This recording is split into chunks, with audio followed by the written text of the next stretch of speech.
Today I'd like to talk about an agent from the Second World War who worked for S.O.E. Named Virginia Hall. She's kind of the reason I got interested in S.O.E. to begin with.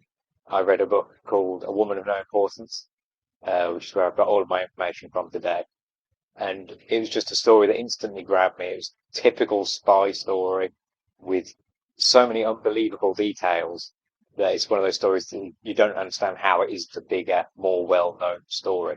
She's one of those characters that if you describe her, she doesn't seem to make sense. She was a British agent, but she herself was an American woman who had a love for France and became a spy for the British.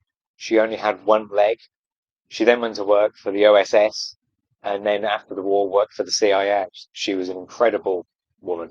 She achieved so many things during the Second World War. The amount of things she achieved was ridiculous. She set up so many networks. She was running a large section of South France around Lyon.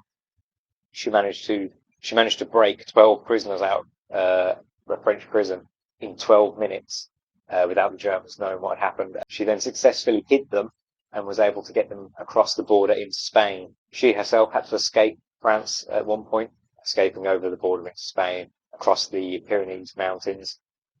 All of this while having to lug around her wooden leg. Truly an incredible woman. And I just wanted to try and get her story out. This is only going to be part one. I'm going to try and cover from when she was born to the outbreak of war and her decision to get to England and join S.O.E.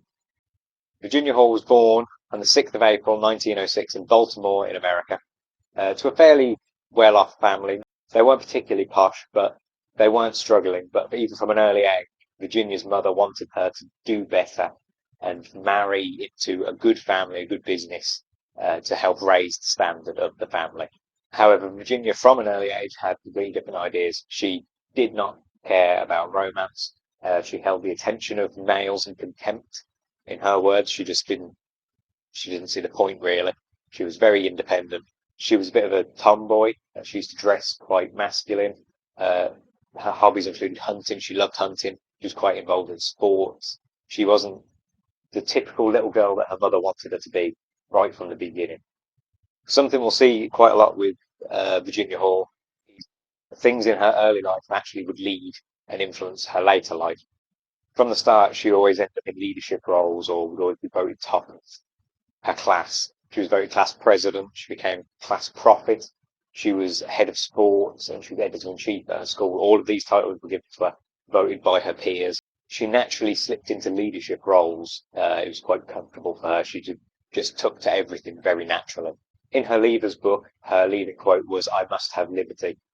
She always felt like she was being boxed in, and throughout her life she did everything she could to not be pigeonholed and put into a corner. At school, she had excelled in languages, so in 1926, at the age of 20, she moved to Paris to further her study of language.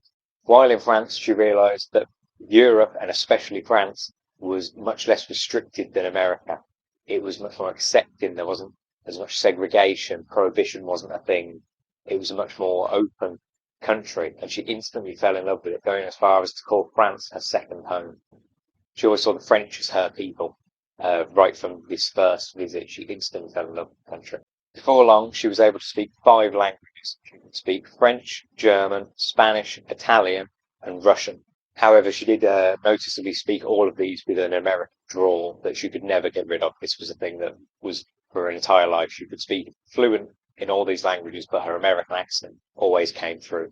In 1927, she moved to Vienna to carry on studying, and while there, she noticed the rise of fascism. She saw how it was gaining popularity, especially in that section of Europe. Austria and Germany, it was becoming very popular, and she was already feeling slightly worried about it. She didn't appreciate the fact that people were getting behind this idea. Being somewhere like France, she thought that being somewhere as accepting as France, the rise of fascism and its strict rules and its dictatorship was something she could not get behind. In 1931, she got a job at the American Embassy in Warsaw, she moved to Poland, and there she became a clerk, and her job partly was moving information around, which again would serve her well when she was working with the resistance. She dealt with ciphered messages. She was there to decode messages. She was heavily involved in the communication side of information being sent to and from various points. And again, this would be something that would set her up quite well later in life. And in 1933, she took a trip to Turkey, and little did she know this was going to be a moment that would shape much of the rest of her life and would completely change her life from this moment forward. She always loved hunting. She'd always go whenever she got the chance. She arranged a hunting party to go snipe hunting with her friends. And they went out one day. She had her long hunting coat on with her double-barreled shotgun, and she went to climb over a fence. And as she did, the butt of the shotgun got caught in her jacket, and then the barrel wrapped round as she threw it over. The barrel lodged against her toes, and she accidentally pulled the trigger, blowing off her own toes. The only reason she survived is she was with people. She passed out fairly quickly from the pain, the shock, blood loss, but her friends were able to get her to a hospital. However, this was a Turkish hospital in the 30s. It had none of the technology we have today, none of the antibiotics. They weren't even a thing. Certainly not widespread research had been put into them, but they weren't available. For a moment, she did seem to recover after they had treated her toes and her foot, but then an infection did set in and was beginning to spread up her leg, and the doctors were concerned that she was going to develop gangrene. So on Christmas Day, at the age of 27, the doctors decided to amputate her leg just below the knee, which of course devastated her, and she did sink into a bit of depression after that. She got an infection in January while still in Turkey, but this one she did manage to fight off, and she did recover. After she'd recovered from an infection in Turkey, she did go straight back to work as quickly as she could. In May, she went back and was struggling on crutches, but she refused to let it stop her. She felt she had to be doing something. She was back in America in June. When she got back there, they fitted her with a new prosthetic leg. It was a heavy thing, nothing as cutting edge as we have now. This prosthetic was 8 pounds. It was wooden. It was heavy. It strapped to her upper thigh with leather straps, thick leather straps that in the summer she'd sweat, it would chafe. She hated the whole thing, and she always blamed herself for her carelessness. Whenever she sunk into her depression, it was always blaming herself for what she'd done. She always felt like she had to punish herself for how she'd ended up. And after she had received this leg and she was learning to walk again, she taught herself to walk again. And she figured out that if she strode confidently, you couldn't tell that she was limping. It got rid of her limp. So she always figured out that if you walked confidently, it would hide her disability. She used this quite a lot because she always felt that people were judging her as a cripple, in her words. She always thought that they would judge her for her disability. In November, she'd grown bored of her time in America. She already wanted to go back to Europe, so she managed to get a job in Venice. When she got there, she realised Venice might not be the greatest place to work if you are disabled. The cobbled streets and the many bridges that she had to cross to get to and from work and to her apartment, she found them difficult to navigate. But again, being Virginia Hall, she figured out a way to make everything work for her benefit and something that she could use later in life. She created her own network of gondolas. She had boats that would ferry her wherever she needed to go, multiple locals that were willing to help her. She knew how to convince people to join up with her and help her achieve what she needed to do. She'd help them out, obviously, but she was always going to be the one benefiting most from it. And she had a network of people willing to help her, which would serve her very well when she was trying to run multiple resistance groups during her time in France.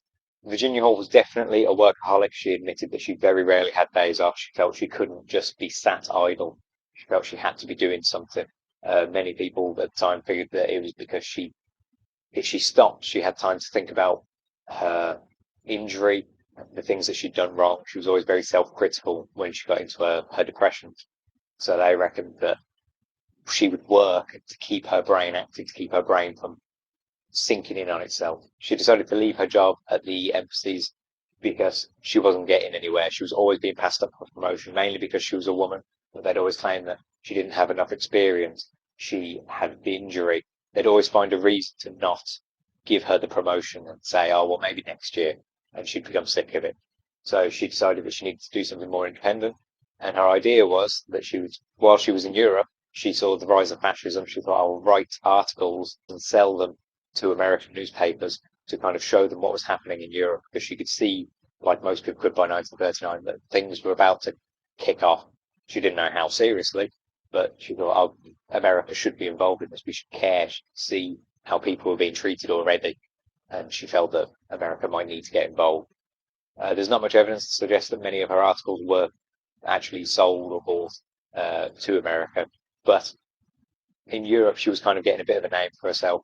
And again, it would set up her future role when we sent her back as an S.O.E agent. Her cover was that she was a journalist. So it was kind of solidifying that before she even started. Once Poland was invaded, she decided to head to France. She went back to Paris to see if she could do anything, to see if she could volunteer for anything. And the military was still completely a masculine job. It was a male job. So in February 1940, she managed to sign up with the 9th Artillery Regiment and became an ambulance driver. They didn't care that she was a woman. All that mattered to them was that she had a driver's license. She had no first aid training. She learned on the job. The fact that she could drive was more than enough for the French. She was very happy to be helping the people that she considered her people. They were her second family, if you like. And on the 10th of May, Germany invaded, and Virginia Hall was 34 years old when the war broke out. She could see the French were not prepared for this kind of war. She was shocked at how easily the French were collapsing, how easily they were giving up. She saw that the generals and the higher-ups were fighting the wrong kind of war. They expected it to be trench warfare again, First World War, and they were being completely obliterated by this mechanized force of the German army. She felt the French were just not fighting at all. She was embarrassed for them in many ways. Once Paris had been overrun, her job was actually to ferry wounded into Paris to get them as much medical attention as they could. But she was shocked at the number of Frenchmen being abandoned by their comrades and their commanding officers. And she felt that they needed to do more. And she wanted to be able to do more to help them, but she didn't know how. However, she noticed that when she used to travel back and forth to Paris, ferrying the wounded, the Germans left her alone. Being a woman and being an American, she was almost invisible. They did not care. They didn't pay attention. She was just some random outsider who had nothing to do with the war. And she realized that that could be used to her advantage. But again, she just didn't know quite how to take advantage of it. After just 6 weeks, France fell. Once France had fallen completely, Virginia realized she needed to get out of the country. She needed to find a way to Britain. She realized that if she got there, she might be able to do something. She wasn't sure how. She just wanted to get away and help. She knew she couldn't do that from within the occupied country itself. She wanted to help. She needed to get out of the country to get to Britain, to figure out a way to help. She just had to figure out how. I think that's where I'll leave for now. Thank you for watching part 1 about Virginia Hall. Hopefully it's grabbed your attention, made you want to learn more about it. And if you are interested, definitely read the book, A Woman of No Importance. It is an incredibly good book, and I'm only going to really be skimming the surface of it. It has so many good details and stories in there that won't be included in these videos. Well, thank you so much for watching, and hopefully see you in the next video.